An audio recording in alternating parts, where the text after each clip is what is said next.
peralte sea mi claro, más peralte va a necesitar mi viga.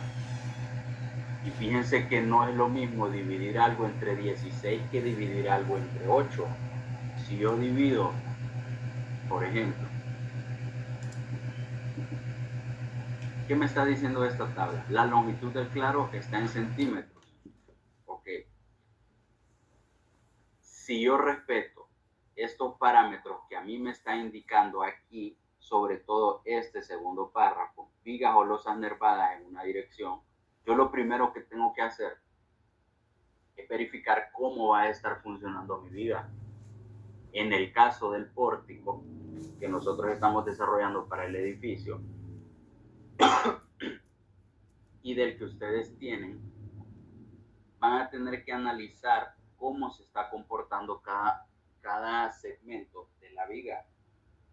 Por ejemplo, si yo tengo una planta y en esa planta tengo una viga que es de borde y simplemente va apoyada en un lado y en otro, como el pórtico común y silvestre que hemos visto en clase, va a ser simplemente apoyada. Pero ¿qué pasa si esa viga ya tiene otro extremo continuo? O sea, que viene una viga antes o después de ella. Yo ya tengo que analizarlo, ese peralte, de otra forma. Y si es una porción o un claro que al costado tiene otros dos claros, yo ya tengo ambos extremos continuos. Aquí, para irlo aterrizando, yo lo que tenía en el ejercicio eran 5 metros, que es la viga que estoy diseñando. Serían 500 centímetros y me dice que si va a estar simplemente apoyada, la divide entre 16. Entonces a mí el peralte que me podría resultar para esa viga va a ser de aproximadamente 31.25 centímetros. Mucho ojo con ese dato. No significa que la viga va a cumplirle todos los tipos de esfuerzo que hay que verificarle con esos 31.25. Eso está sujeto a cambios. Lo único que le está diciendo el choque es, si usted va a tener una viga que está simplemente apoyada y que tiene, va a ser en una dirección y que tiene que cubrir un claro de 5 metros, el espesor aproximado que debe tener esa viga es de 31.25. ¿Para qué? Se lo dice en el capítulo anterior, para limitar las deflexiones. Entonces, cuando nosotros verifiquemos este tema de las deflexiones, si está simplemente apoyada, teóricamente el choque lo que me está diciendo es, si usted le coloca entonces un peralte de 31.25 y le hace la revisión por deflexiones, significa entonces que su viga va a cumplir, pero eso no significa que le va a cumplir por flexión, que le va a cumplir por cortante, por torsión, no.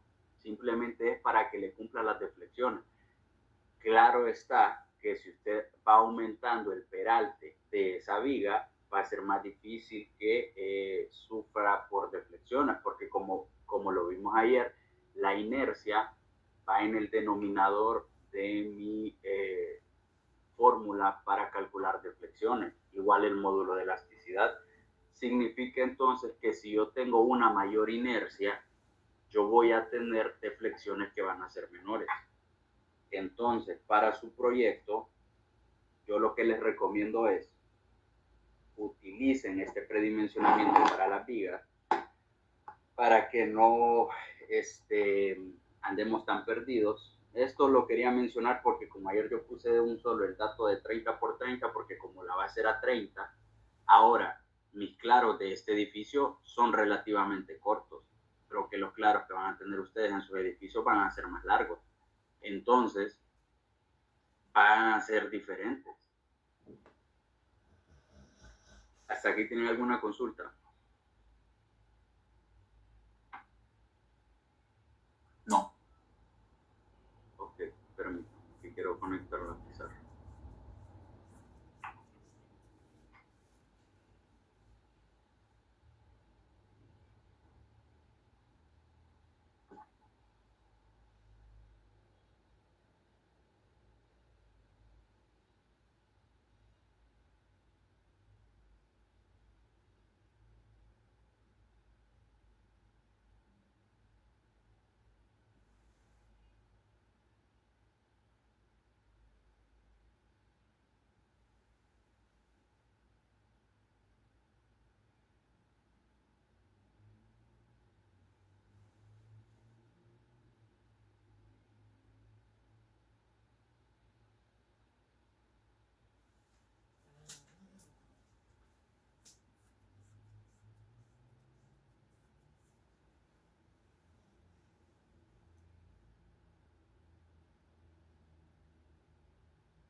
¿Me escuchan bien?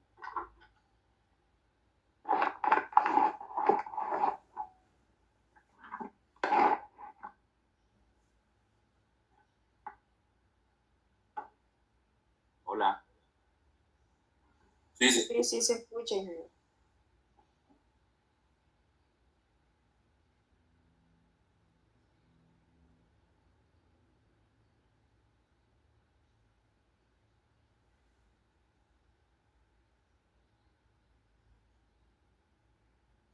Ok, entonces, lo que a mí me estaba indicando el shock era lo siguiente. Me estaba diciendo que si yo tengo una viga que va a estar en una dirección y que va a ser simplemente apoyada, este peralte que va a tener la viga, siendo esto L en centímetros, va a ser igual a L entre 16, pero porque estaba simplemente apoyada. Significa que si yo tuviera dos columnas aquí y esas columnas aquí yo trajera encima una viga, yo podría estar verificando que se cumple este esquema que está acá con respecto a los apoyos. Pero también me da otras determinaciones, que las otras determinaciones en efecto se van a parecer más a las que ustedes van a tener dentro de cada uno de sus proyectos. Por ejemplo, un extremo continuo. Asumamos entonces el caso del edificio que yo estaba detallando para viento y sismo. Creo que era algo así. ¿Qué pasa entonces en este segmento? Aquí.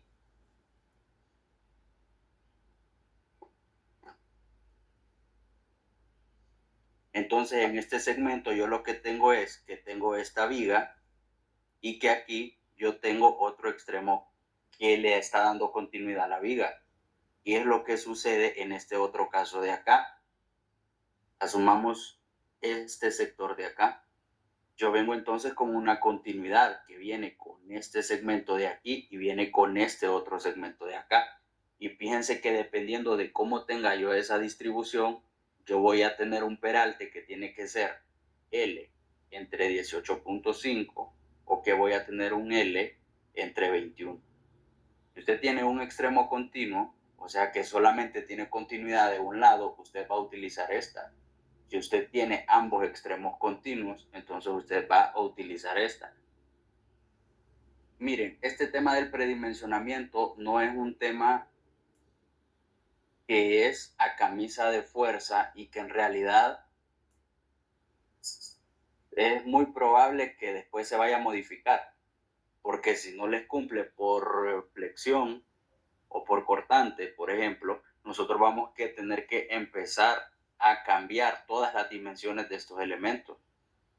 Si a mí me dio el predimensionamiento de 31 centímetros y yo después paso a hacer la revisión de que el momento último tiene que ser menor o igual que πmn y resulta que esto no me cumple, teniendo esta base de 31 centímetros, yo la tengo que aumentar.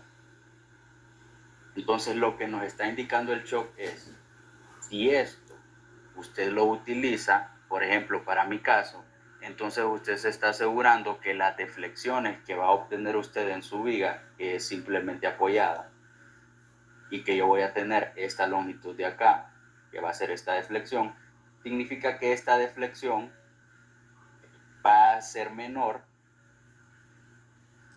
que mi deflexión permisible, que mi deflexión permisible viene de normativa. Cualquier cosa que yo utilice arriba de 31 centímetros, yo sé que me va a estar cumpliendo. Porque recordemos entonces que mi deflexión iba a ser igual a 5 W por L a la 4 sobre 384 EI. Cualquier cosa que a mí me esté aumentando este factor de inercia, que ya vimos que iba a ser base por altura al cubo entre 12, esto lo que está haciendo a mí es que este parámetro me está aumentando la inercia. Si me aumenta la inercia, yo al tener un módulo de elasticidad que es constante, significa entonces que este denominador va a aumentar. Y si este denominador aumenta, esta deflexión disminuye. Y lo que yo necesito es que la deflexión tienda tanto a cero como sea posible. Porque yo tengo una normativa para deflexiones. Que recordemos entonces que dependiendo de lo que yo estuviera diseñando iba a tener distintos valores de deflexión. Entonces esa deflexión después la vamos verificando según normativa. ¿Ok? ¿Qué les queda entonces como investigación? Que verifiquen si el predimensionamiento que yo tengo en el ACI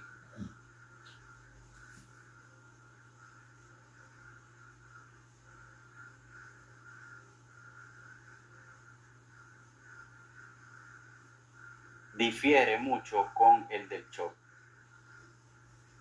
Y ustedes van a tomar la determinación de qué predimensionamiento es el que van a utilizar. No necesariamente siempre tienen que utilizar uno u otro.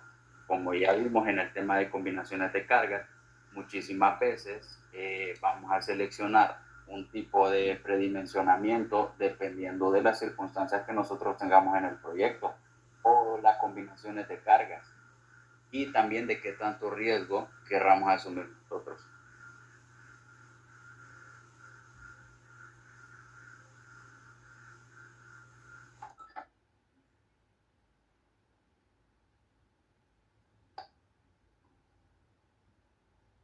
¿Hasta aquí alguien tiene consulta? No, ingeniero. Ok, entonces nos habíamos quedado por esta parte de acá. Recuerden que la modelación que yo estoy haciendo es una modelación muy superficial, solamente para que ustedes miren cómo se va colocando cada uno de estos elementos. Ahora, ¿qué me hace falta? Para yo poder ingresar un paño o una losa, y así como se lo está indicando el programa, usted se viene aquí donde dice paños y le da donde indica gestión de paño. Y en esta parte le da a entrar un paño y lo que nosotros vamos a utilizar van a ser losas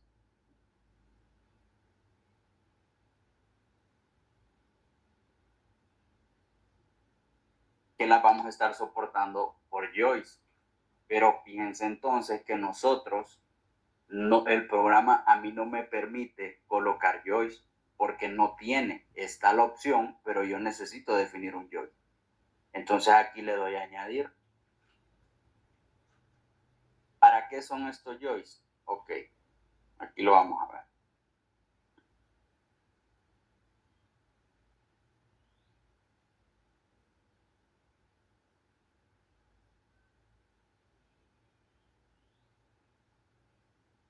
La función que yo voy a tener con los joists va a ser esta función que ustedes miran acá.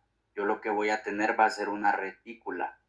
En este caso, yo necesito colocar estos apoyos que son los que me está pidiendo a mí el fabricante que coloque a cada cierta distancia. Y fíjense que en esta imagen, vamos a ver si me deja ver.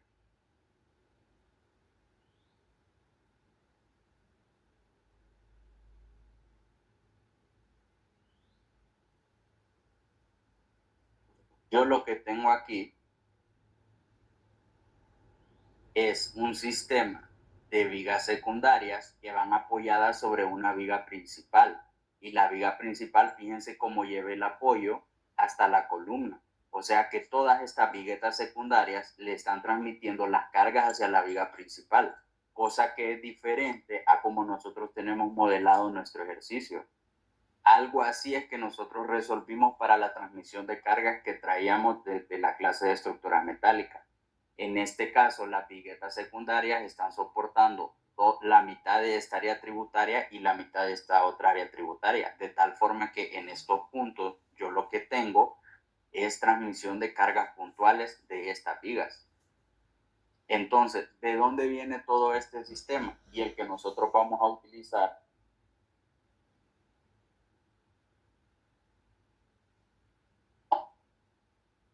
es este sistema que se llama Megadeck. Si ustedes se meten a Lutech, van a tener sus sistemas, es prácticamente el mismo sistema. Esto lo vamos a ver más a profundidad en el siguiente parcial, pero por ahora es necesario que lo verifiquemos por el hecho de que ya tienen que empezar a modelar el edificio. Entonces, ¿en qué se basa este sistema? Es un sistema con lámina colaborante. Aquí tengo la lámina troquelada. Encima de esta lámina troquelada, el sistema solicita que coloque malla electrosoldada y que usted le dé un apoyo a cada cierta distancia a este tipo de sistema. Entonces, aquí dice que Megadeck es un sistema de entrepiso metálico que va a utilizar un perfil galvanizado que lo va a anclar en la losa de concreto. Estos sistemas se están utilizando más con respecto a sistemas de losa sólida, porque vamos a utilizar Megadeck al final. Entonces, mire, usted se está ahorrando el tema de la carpintería, de todo el encofrado de un sistema tradicional, se instala de manera rápida. Esto lo vamos a ver más a profundidad después. Ok, lo que yo quiero que ustedes miren ahorita es lo siguiente. Aquí viene el joist de acero, de concreto, o el soporte que usted le va a dar. Fíjense entonces en qué dirección van los nervios de la lámina. Y eso es lo que a mí me interesa ahorita. O sea, la lámina troquelada es así.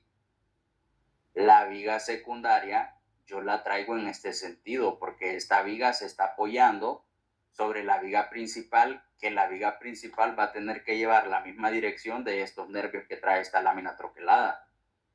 Este sistema es entonces apoyar esta lámina sobre las viguetas secundarias de forma perpendicular, y en cada valle que yo tengo de esta lámina yo voy a colocarle pernos de cortante, porque tal cual y como nosotros lo vimos en clase, si yo solamente apoyo la lámina troquelada sobre estas viguetas secundarias, yo lo que voy a tener va a ser un apoyo de rodillo. Lo único que me está evitando que esta viga caiga es el apoyo que le está generando esta viga secundaria. Pero en caso de que venga una fuerza horizontal en este sentido o en este sentido, yo no tendría absolutamente nada que me detuviera mi sistema de entrepiso. Por eso es que se colocan entonces estos conectores de cortante, así se llaman. Aquí están, van en cada canal.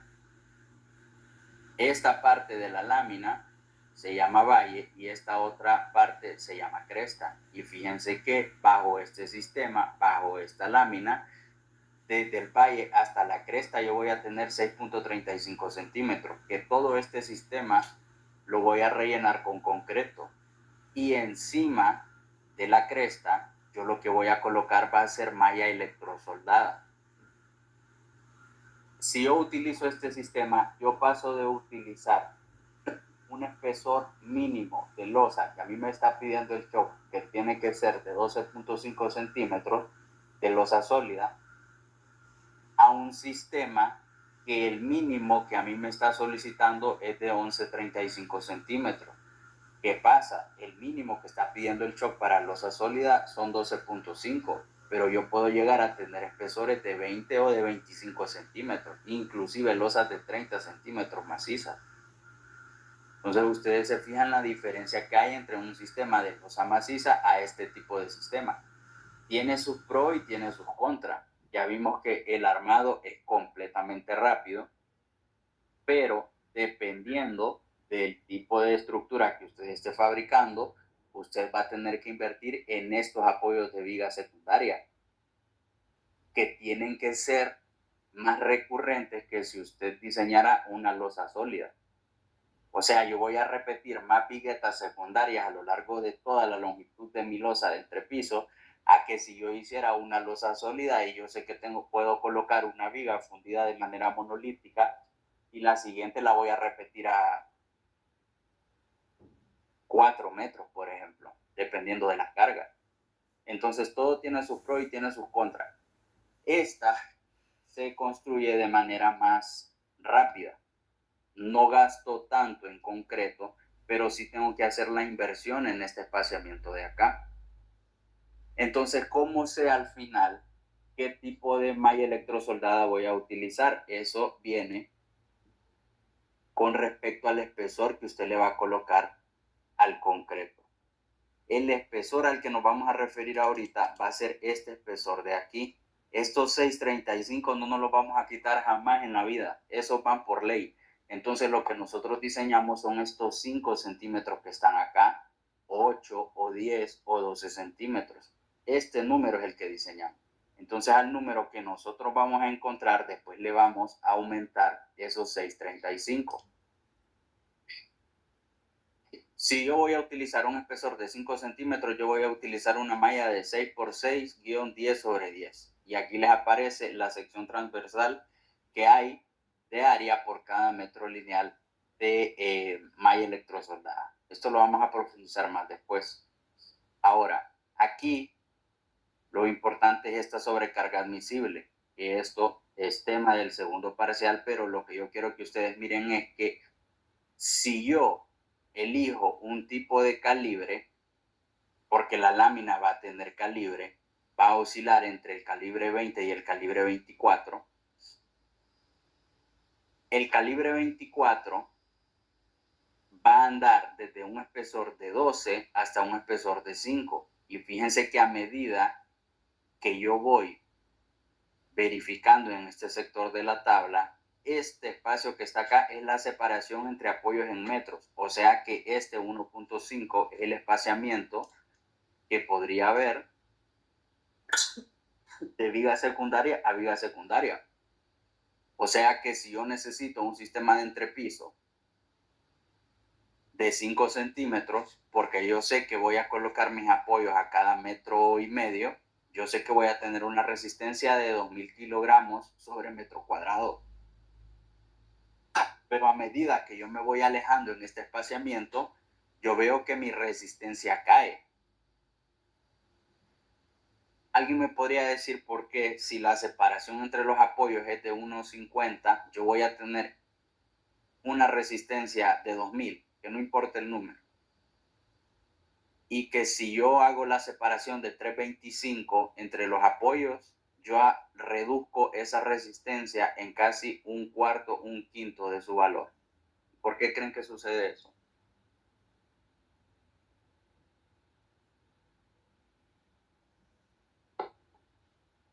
Porque aumenta el momento último. Ajá, aumenta el momento último, pero ¿por qué? Por la longitud. Correcto. Excelente, Humberto. Si yo tengo un espaciamiento entre apoyos que son vigas secundarias, yo tengo esta otra viga secundaria de aquí y tengo otra viga secundaria acá. Encima de estas vigas secundarias yo voy a colocar esta losa.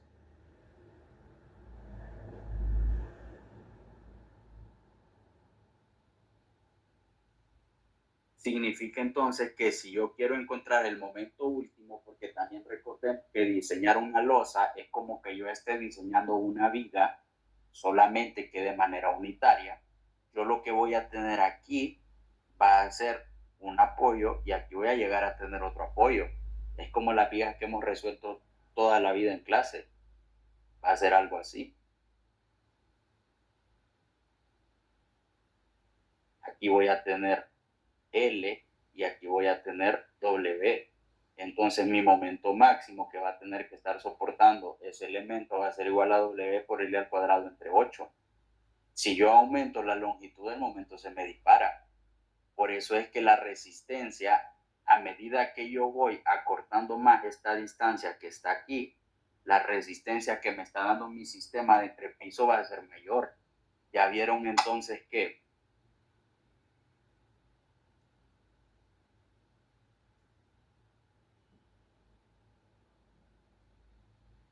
si yo tengo un espaciamiento de 1,50, yo voy a llegar a tener una resistencia de 2 toneladas por metro cuadrado.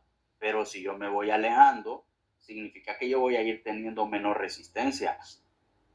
¿Qué sucede? De aquí es donde aparece el famoso dato que cuando la gente va a hacer un sistema de entrepiso y utilizan canaleta, los albañiles dicen, vamos a poner la canaleta a cada 60 centímetros.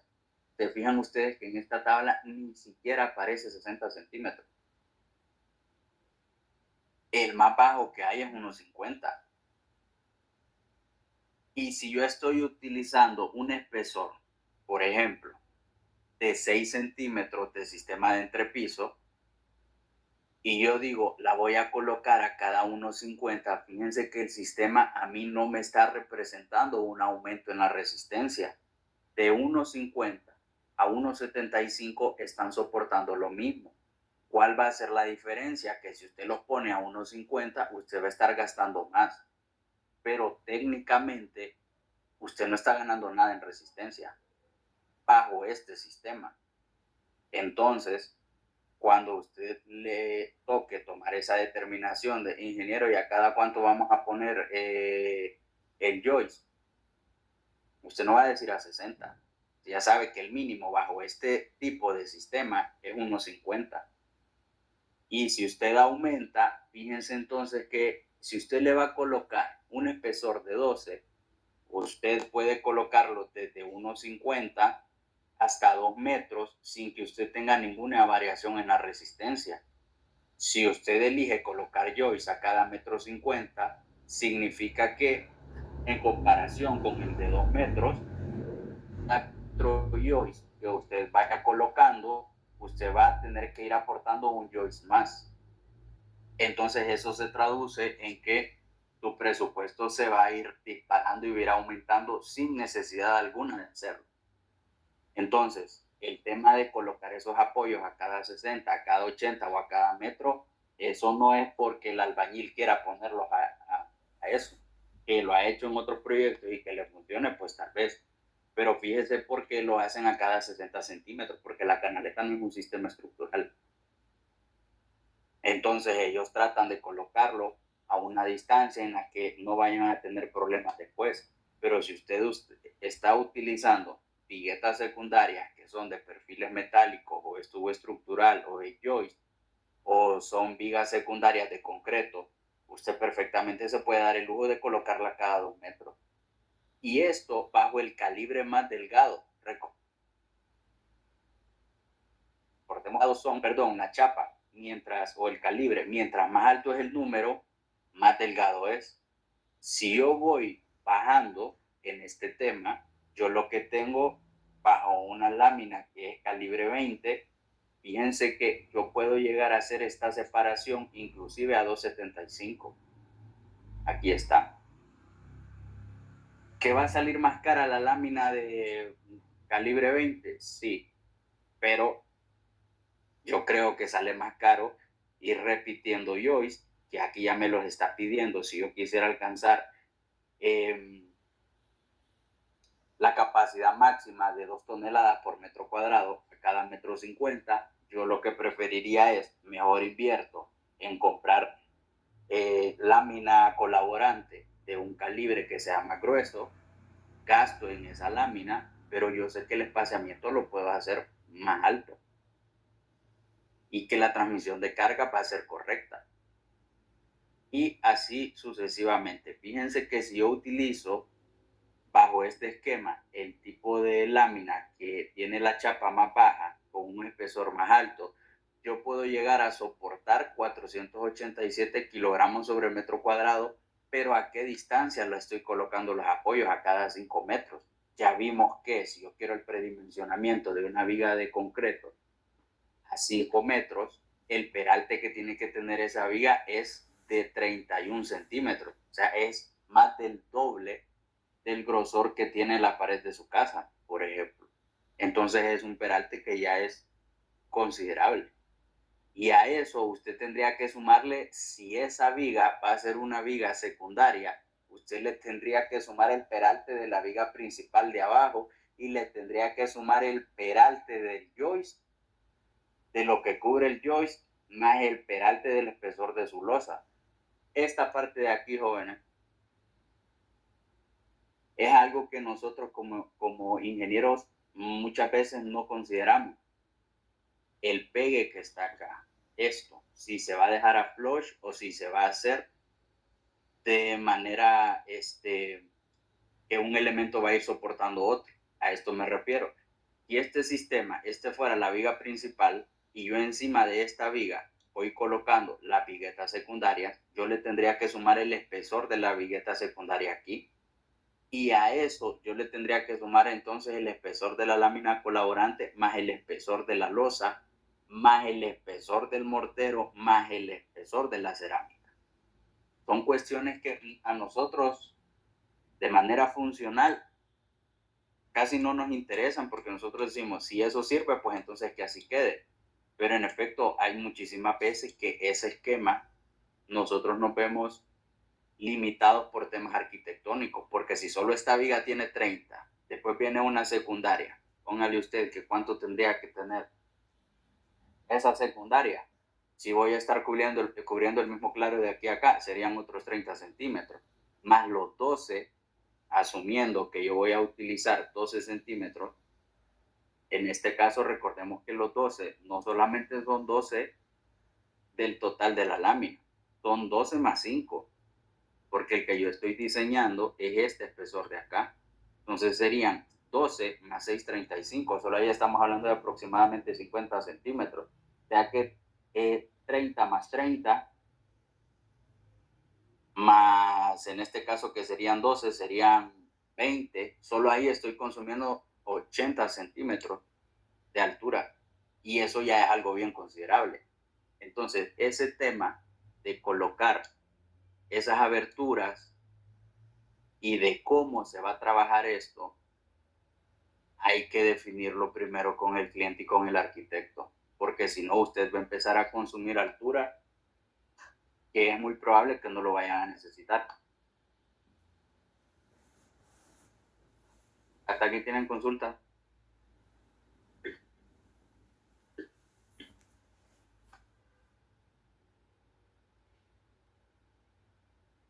No. Ok.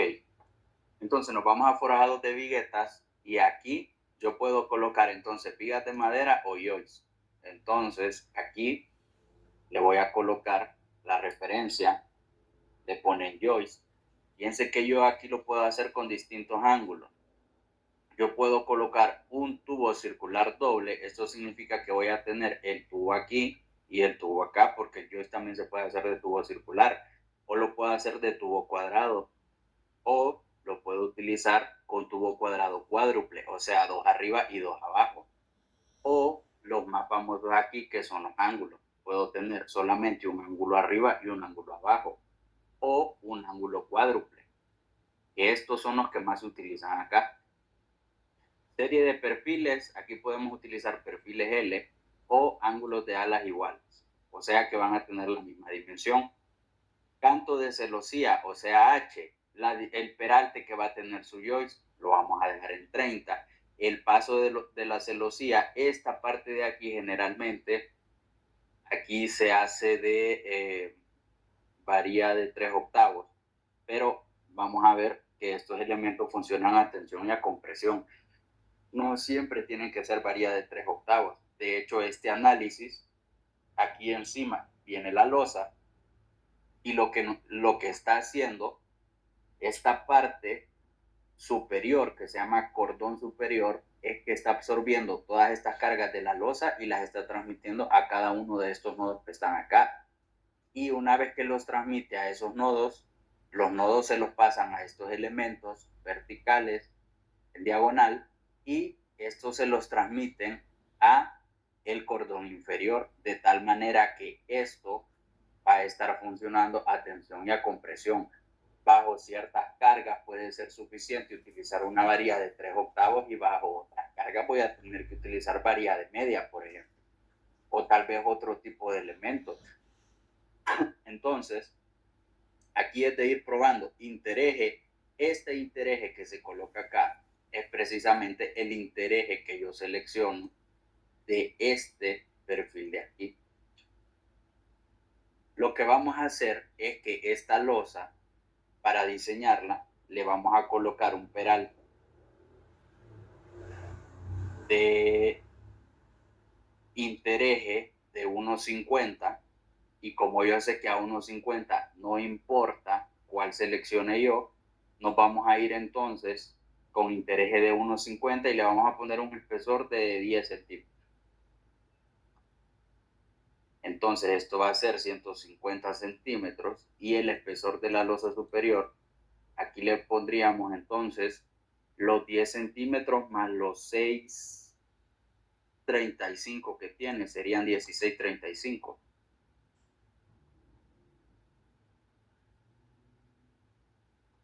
Vamos a dejar en 16 y le vamos a dar a aceptar.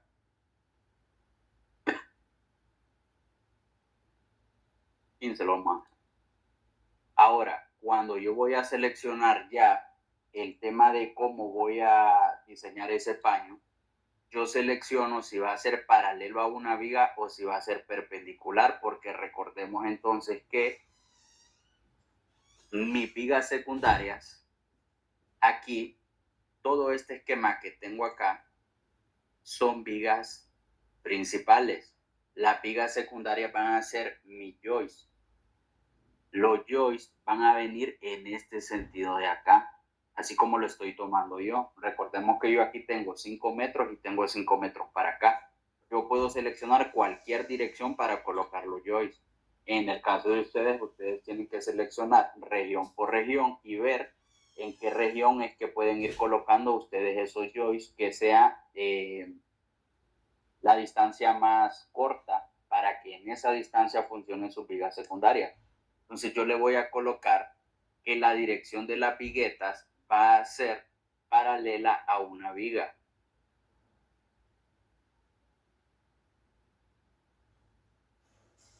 Selecciono el paño y como yo dije que iba a ser paralela, voy a asumir que mi dirección principal, donde van a ir mis vigas principales, que es donde se van a ir apoyando los joists, va a ser en este sentido horizontal para acá.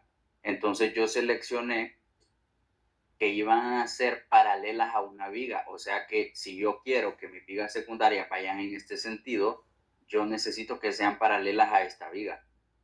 Y ahí se me dibujó el intereje a cada 1,5 metros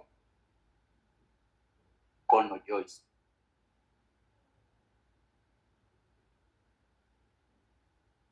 Y ahí están dibujados los joists. Claro, esto se puede ir mejorando a medida que yo voy verificando esto. Yo veo que este joist es completamente innecesario, porque aquí tengo una viga principal. Entonces me voy a gestión de paños, editar, y aquí yo miro que el intereje lo tengo a 150.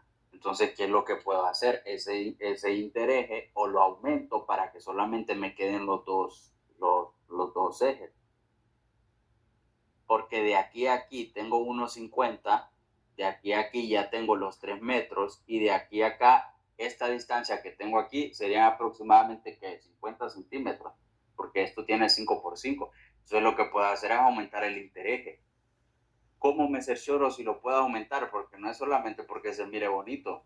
O sea, yo vengo aquí y veo que mi intereje, si yo tengo 10 centímetros, yo lo puedo llegar a aumentar bajo el mismo valor sin que se me modifique a 1,75 o inclusive a 2,25. Entonces el programa me va a detectar automáticamente que ese intereje va a ser suficiente. Lo volvemos a seleccionar entonces. Y aquí voy a modificar el joist para que mi intereje sea de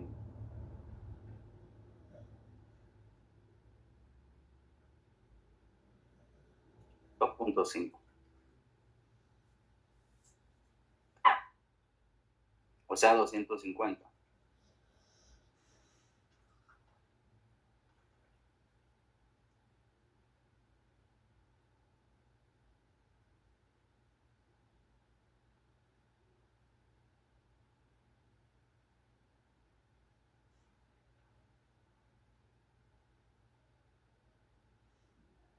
Y aquí veo entonces que bajo ese esquema lo único que necesito es mi joist. Pero si yo sé que voy a necesitar más joist, y eso va a ir dependiendo de el tipo de soporte que yo vaya a ir necesitando, entonces lo voy modificando.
Entonces aquí hago esta modificación. Vamos a dejar en 250. Aunque solamente me vaya a quedar un joystick ahí. Y listo. Ok. Después de que yo ya definí ese entrepiso,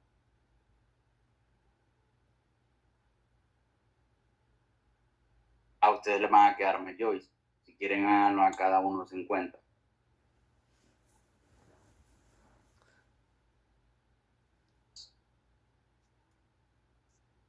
Yo, en realidad, que en mi diseño lo que debería tener es cubo de gradas.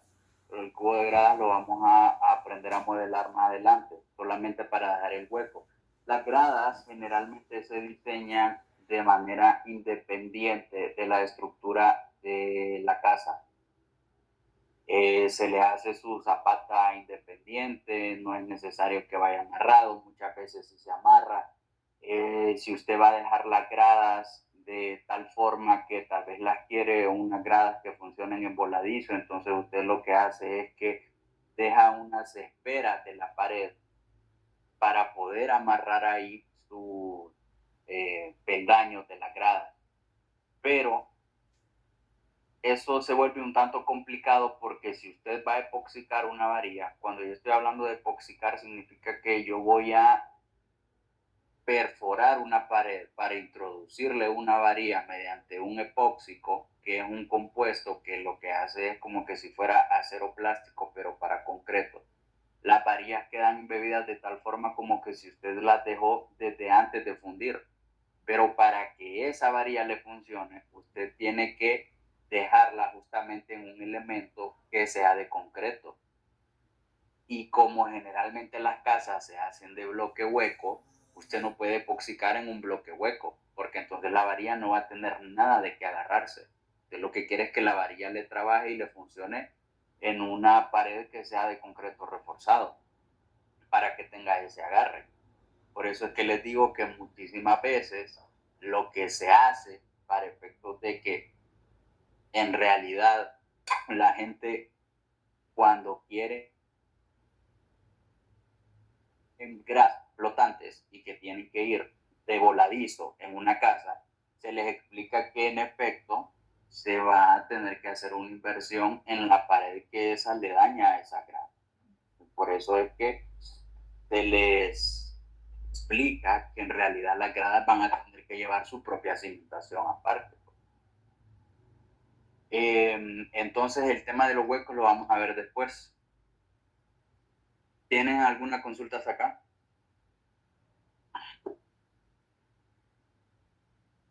No. Ok, entonces vamos a receso y regresamos a las 11:10.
Ok, jóvenes, vamos a seguir. Y vamos a terminar el tema de la modelación.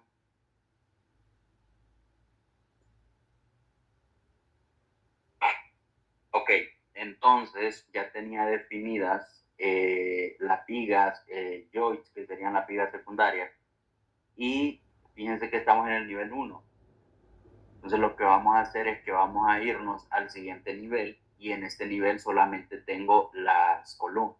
Ok, para su proyecto todas las plantas van a ser iguales.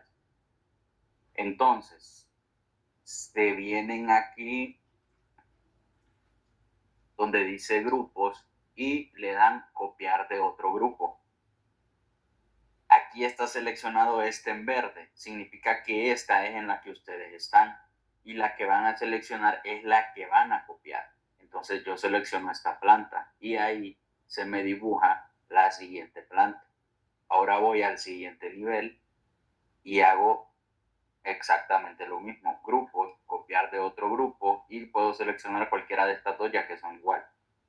Y después de esto, ya nos vamos a vistas 3D del edificio y vamos a ver que ya se me han copiado los 3 niveles. En su caso serían 4. Una vez que tenemos copiado esto, ya tengo definidas las zapatas. No sé de qué dimensionamiento son, pero ya están colocadas. Y pues ya no me haría falta nada. Entonces, después de eso nos vamos a calcular la obra, incluso la cimentación. Aquí en realidad que sí podríamos agregar un par de cargas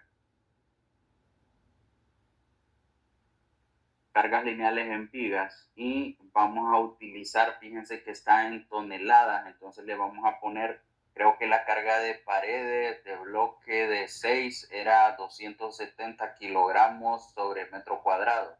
Entonces le vamos a poner aquí 0.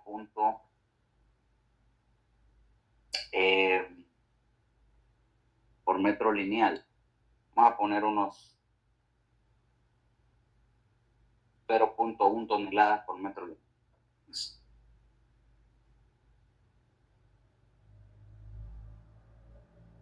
Y seleccionamos esta viga. Esto lo pueden hacer desde antes de copiar los grupos, eso es lo que a mí se me había olvidado. Entonces aquí yo se la voy a añadir así. O sea que le estamos agregando aproximadamente 100 kilogramos por metro lineal de pared. Ahora sí, ya podemos irnos a esta parte de calcular y primero comprobar geometría de todos los grupos para ver si tenemos algo que me esté generando algún tipo de error. No me tiró ningún tipo de error, significa que la modelación de el edificio pues en teoría está correcta y después le damos a calcular la obra, incluso la cimentación.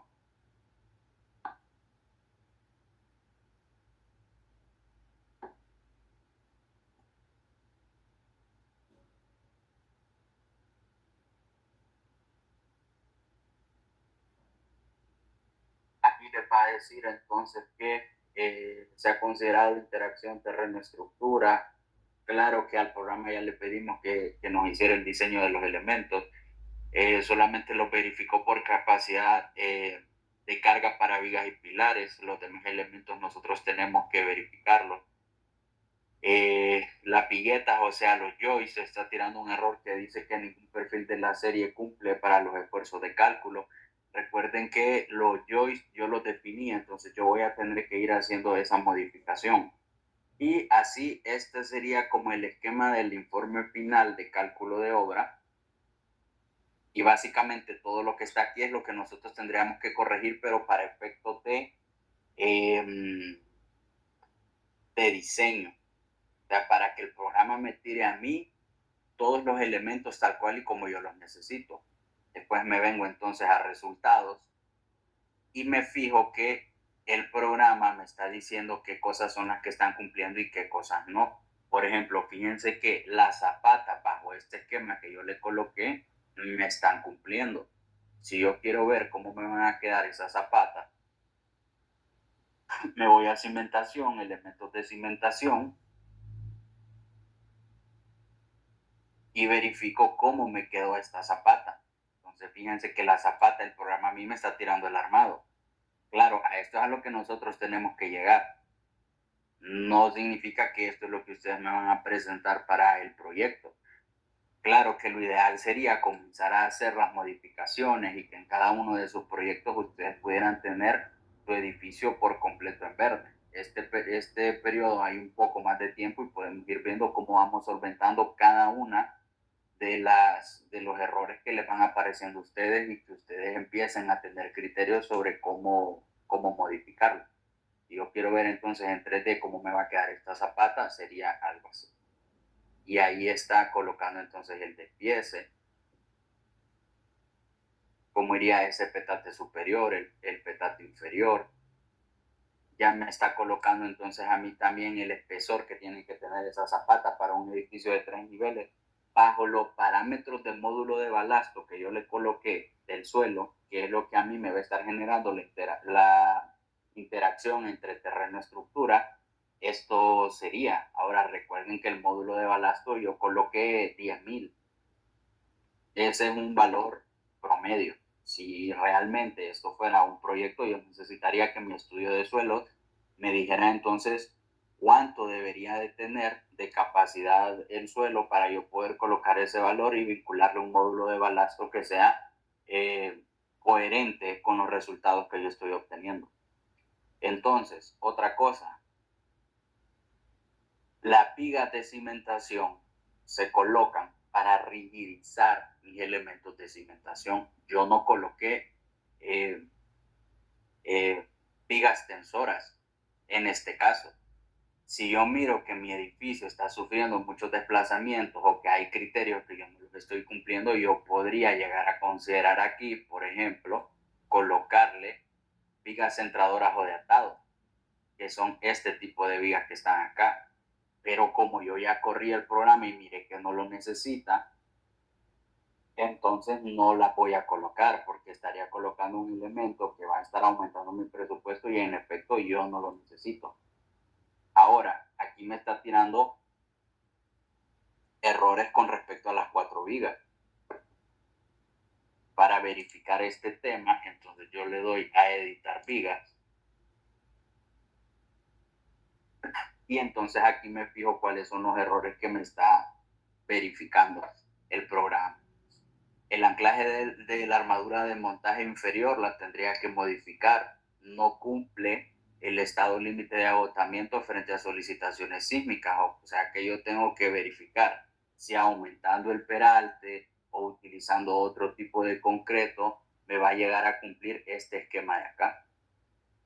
Y aquí tengo todos estos valores que son los valores que yo necesito para poder diseñar el momento. Si yo quiero diseñar esta viga por cortante, que es lo que vamos a ver el siguiente parcial, entonces yo tengo que sacar estos valores máximos y mínimos. Fíjense que en efecto yo no voy a tener un diagrama común de cortante, porque aquí lo que está haciendo el programa es que me está generando una envolvente. No me esperaría yo solamente un diagrama que viniera con una forma lineal para abajo, como el de una viga que está simplemente apoyada con una carga distribuida. El programa lo que está haciendo es que me está tomando todos los cortantes y me los está dibujando en una sola envolvente. Y así es como yo lo que necesito en lo que vayan avanzando ustedes es que vayan haciendo esta modelación y sobre todo obteniendo estos valores de carga que nosotros son estos con los cuales nosotros vamos a ir trabajando. Después vamos a ver qué valores son, cómo los puedo llegar a verificar. Utilizo, en efecto, cuando yo quiero llegar a diseñar, por ejemplo, aquí los máximos de momento que me está tirando este diagrama son de 6.48 toneladas por metro. Este valor de aquí, que sería el momento negativo para el programa y el positivo que sería 422, son los momentos para los cuales yo necesitaría llegar a diseñar esta viga. para que me cumpla por ambos tipos de momentos. Ahora, si yo me voy al cortante, yo necesitaría diseñar una viga que va a tener un cortante último de 466.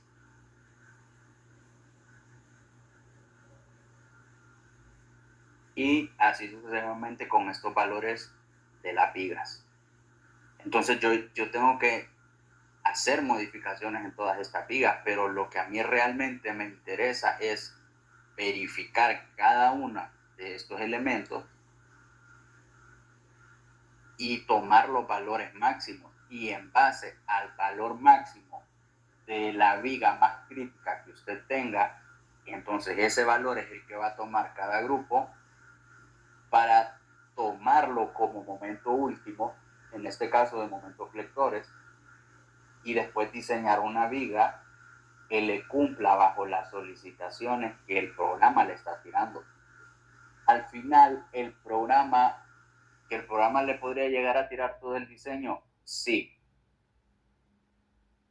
Si queda tiempo, vamos a ir viendo cómo se ataca cada uno de los errores que está tirando, pero lo esencial y lo primordial en este punto es que ustedes sepan que el programa le va a tirar esfuerzos, le va a tirar momentos, le va a tirar cortantes, momentos torsores, y esos datos son los que yo necesito que ustedes recopilen para que después, de manera grupal, vaya cada uno haciendo el diseño de estos elementos.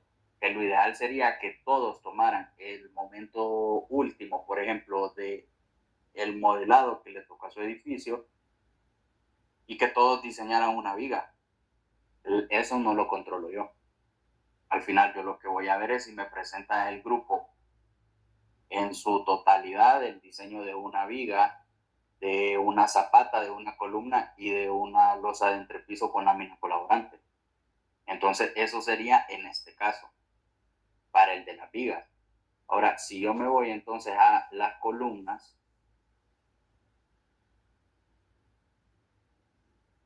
yo me fijo entonces que las determinaciones que yo tengo que tomar en columnas son casi nulas. ¿Por qué?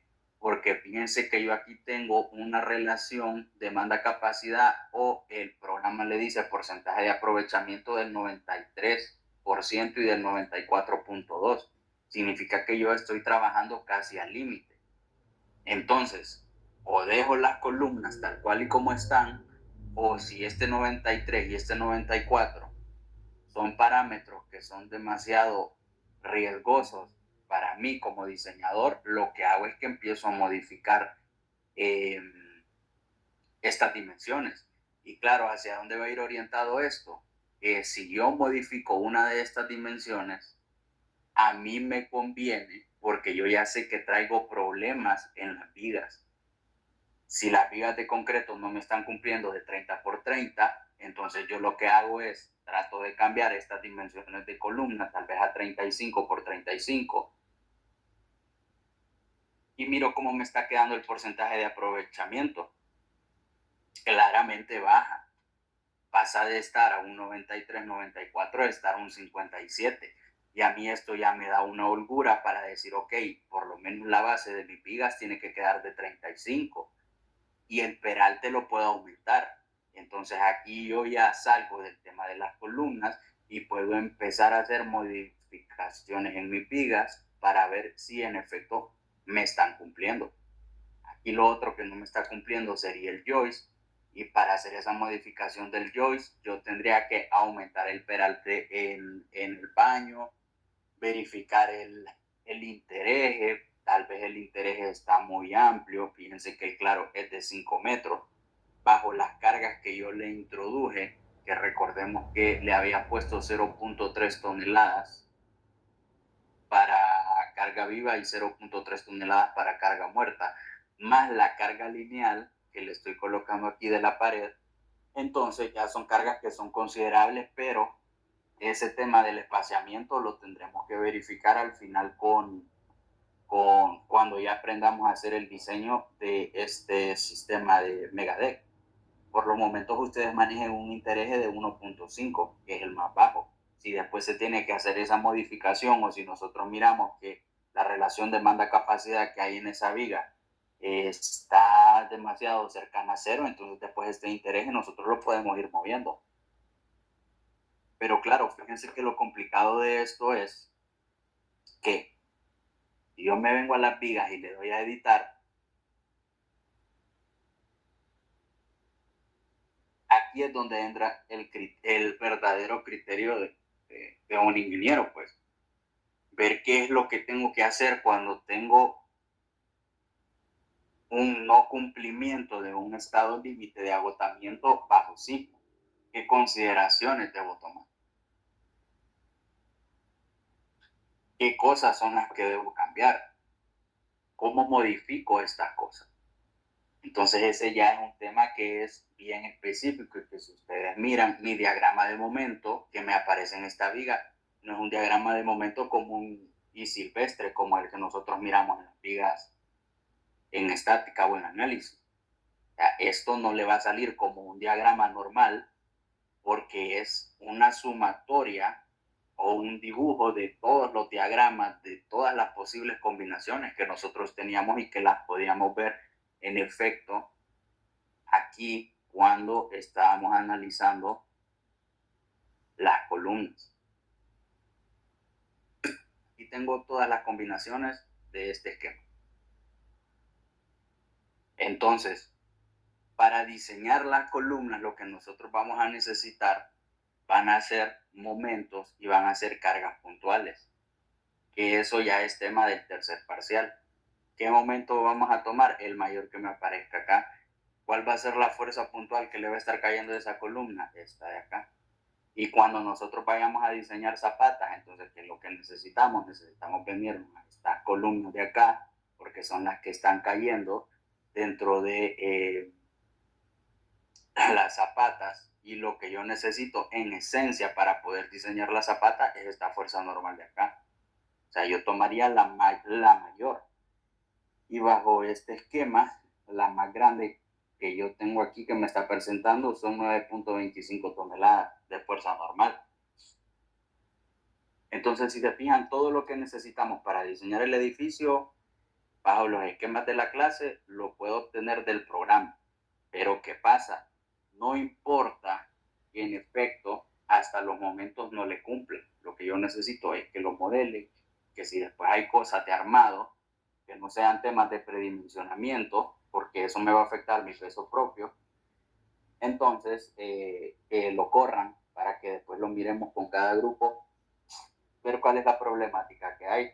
Lo mejor sería, jóvenes, que para la próxima clase ya trataran de tener modelado el edificio. No se lo voy a pedir, eso no cuesta puntos, pero si ustedes tienen consultas con respecto a esto, entonces lo vamos a cubrir la siguiente clase.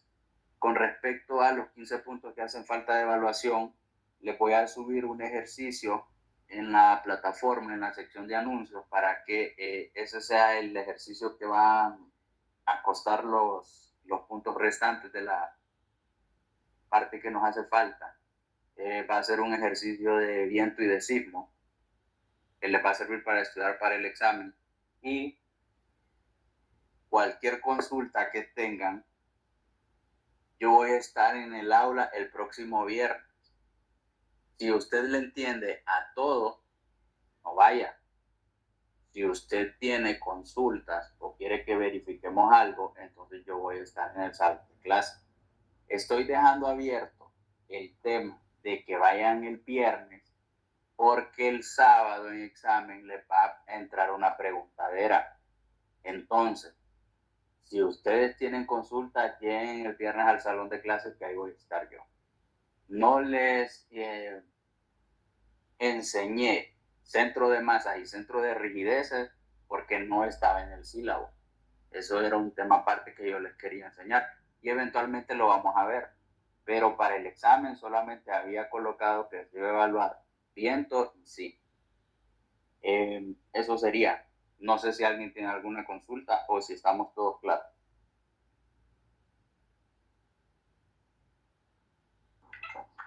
Todo claro, ingeniero. Ok, entonces les repito, yo voy a estar en la universidad el próximo viernes. Si tienen consultas, ahí lo miramos. Estudien. Una pregunta. Dígame. A la misma hora clase va a estar en la universidad. Sí, de 5 a 8. Ahí voy a estar en el aula. Está bien. Si tienen consultas el viernes, lo que sea que necesiten para el examen, yo se lo voy a colocar. Yo sé que ayer estuvimos hablando del tema de lo del cuaderno. Quiero que me entiendan en ese sentido. Yo no quiero volver a tener problemas con la jefatura. Entonces lo que ustedes necesiten para el examen, se lo voy a colocar ahí. O sea, que estudien. No vayan a irse atenidos en que yo voy a dejar que ustedes saquen el cuaderno, porque no. Estudien, aprendan el procedimiento,